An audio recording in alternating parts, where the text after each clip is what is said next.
Halo, pendengar Budiman. Kembali lagi dengan saya Bima Nugrah. Pada episode kali ini, saya sendiri lagi karena sudah cukup banyak episode saya ditemani oleh teman saya.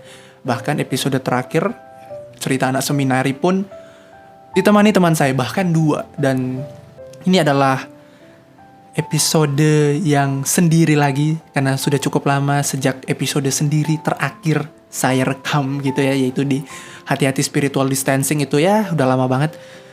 Oke, kali ini saya akan sendiri lagi dan kita akan membahas satu topik yang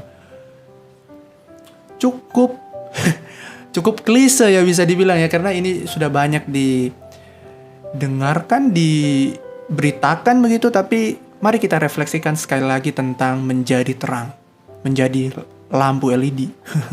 Seperti lampu LED, bukan secara harfiah. Saya ajak kita buka di 1 Yohanes 1 ayat 5-10, tapi saya tidak akan baca keseluruhan perikop ini, tapi saya akan mentitik beratkan dan membaca di ayat ke-7. Anda bisa pause dulu dan membaca, lalu play lagi podcast ini. Ayat 7. Tetapi jika kita hidup di dalam terang, sama seperti Dia ada di dalam terang, maka kita beroleh persekutuan seorang dengan yang lain. Dan darah Yesus anaknya itu menyucikan kita daripada segala dosa. Nah, pernahkah kita berefleksi atau berpikir sebagai orang Kristen, sudahkah kita menjadi terang seperti Kristus? Karena dibilang di sini sama seperti Dia, yaitu Yesus, karena di Yohanes 8 ayat 12 Yesus adalah terang dunia. Sudahkah kita menjadi orang Kristen yang berdampak, yang menjadi terang? Karena terang itu nggak mungkin lah ya tidak terlihat ya, kecuali itu ditutup sedemikian rupa. Bahkan di tempat yang tertutup itu, di bagian dalamnya itu tetap terlihat cahaya, bukan? Sehingga orang Kristen seharusnya memang bisa menerangi ya, selayaknya lampu LED yang terang begitu. Dan lampu LED ini selain terang, dia hemat daya. Lupakan. Intinya terang begitu. Tapi sekali lagi, pernahkah kita merefleksikan dan sudahkah saya seperti itu, seperti Kristus? Karena kalau kita baca ya di ayat ke-6, jika kita katakan bahwa kita beroleh persekutuan dengan Dia, namun kita hidup dalam kegelapan, kita berdosa dan kita tidak melakukan kebenaran. Sebagai orang Kristen, saya secara pribadi jujur juga sering melakukan dosa. Saya masih jatuh dalam dosa, jatuh dalam kesalahan yang sama, dan kadang berpikir, kok bisa ya saya sudah begitu dikasihi Tuhan, saya sudah begitu disayangi Tuhan, diberkati, diselamatkan oleh Kristus, tapi saya masih berdosa.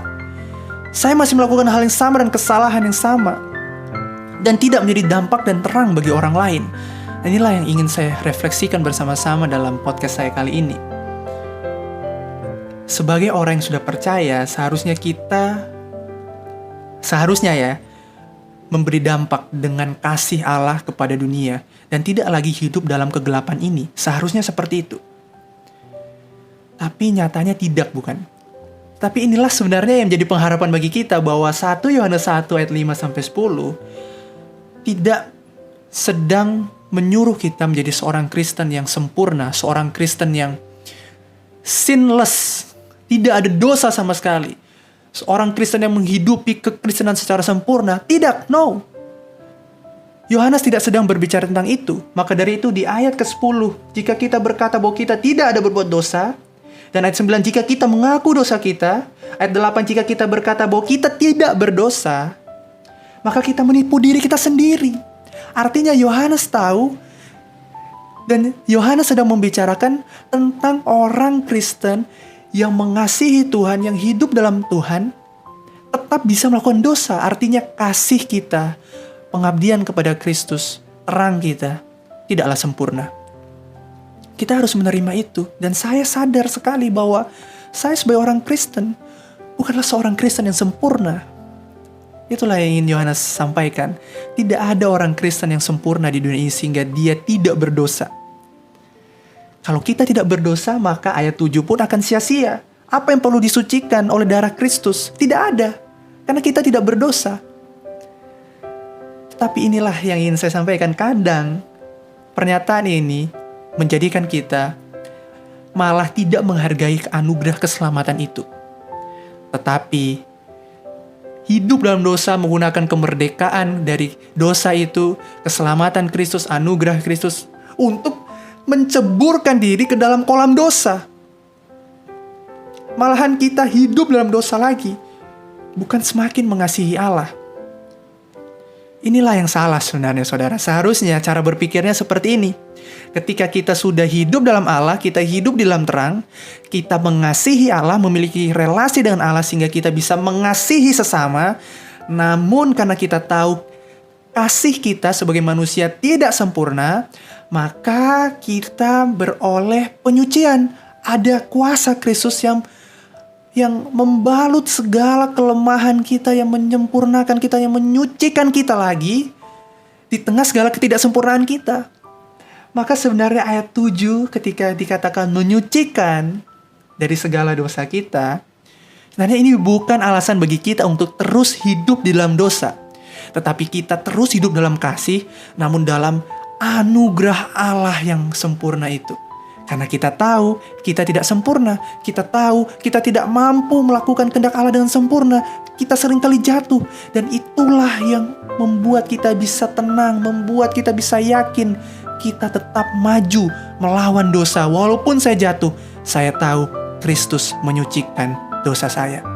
Pengharapan pengampunan dosa, pengharapan penyucian dosa ini seharusnya semakin membuat kita giat melawan dosa, bukan sebaliknya. Nah, itulah yang ingin saya refleksikan di sini. Ini ada sesuatu pengharapan yang begitu besar bagi kita, saudara. Ketika kita jatuh, ketika kita di dalam titik terendah kita, kita tahu kita punya Kristus Yesus yang menyucikan dosa kita. Ketika kita hidup di dalam terang, saudara, kita orang Kristen, apa bukti konkretnya? Apa yang bisa kita lakukan? Mengasihi. Mengasihi sesama, mengasihi tetangga kita. Kita lihat ada orang yang kesusahan, apalagi di masa COVID-19 seperti ini, pandemi.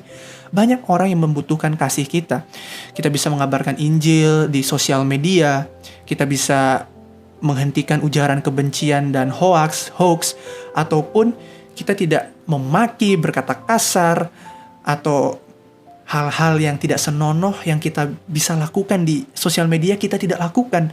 Itu adalah salah satu bentuk bagaimana kita mengasihi Tuhan, bukan? Sehingga orang lain bisa melihat terang kasih itu di dalam hidup kita, di dalam tingkah laku kita. Bagi saudara-saudara yang mungkin masih gagal dalam mengasihi Allah, dalam hidup dalam terang, sekali lagi, ayo kita sama-sama bangkit. Kristus menyucikan kita. Kita punya pengharapan pengampunan dosa. Ayat 9 dengan jelas mengatakan jika kita mengaku, ada pengakuan dosa kita, maka Ia adalah setia dan adil. Sehingga Ia akan mengampuni segala dosa kita dan menyucikan kita dari segala kejahatan. Mengampuni segala dosa kita. Apapun itu, hari ini yang Anda pikirkan, rasakan, siapapun yang mendengarkan podcast ini, jikalau Anda berdosa apapun itu, Kristus dapat mengampuni Anda. Kristus dapat mengampuni kita semua dari segala dosa kita, asalkan kita mengaku. Dan kita sebagai orang Kristen hidup di dalam kasih dan pengakuan adalah ciri orang Kristen yang sudah ditebus Allah, orang Kristen yang percaya, yang lahir baru. Itulah pengharapan kita. Selayaknya lampu LED, baiklah kita menjadi terang bagi orang lain. Lampu LED itu paling terang. Kita kalahkan dunia ini yang gelap dengan terang yang ajaib dari Kristus. Ingatlah lampu LED. Walaupun hemat daya kecil, tapi dia bisa menerangi begitu terang. Dan itulah orang Kristen. Walaupun kita dianggap remeh, dianggap lemah, kita punya kekuatan di dalam Allah. Kristus mampukan kita untuk menjadi terang. Cukup sampai di sini podcast saya. Kiranya ini bisa memberkati. Mari kita melawan dosa dengan anugerah itu. Dengan kasih Allah yang begitu besar, sehingga menggerakkan kita untuk mengalahkan dosa. Kita tahu ada Allah. Kita tahu kita mampu melewatinya bersama Dia. Terima kasih, kiranya Tuhan Yesus memberkati dan menolong kita untuk melawan dosa. Sampai jumpa. God bless you.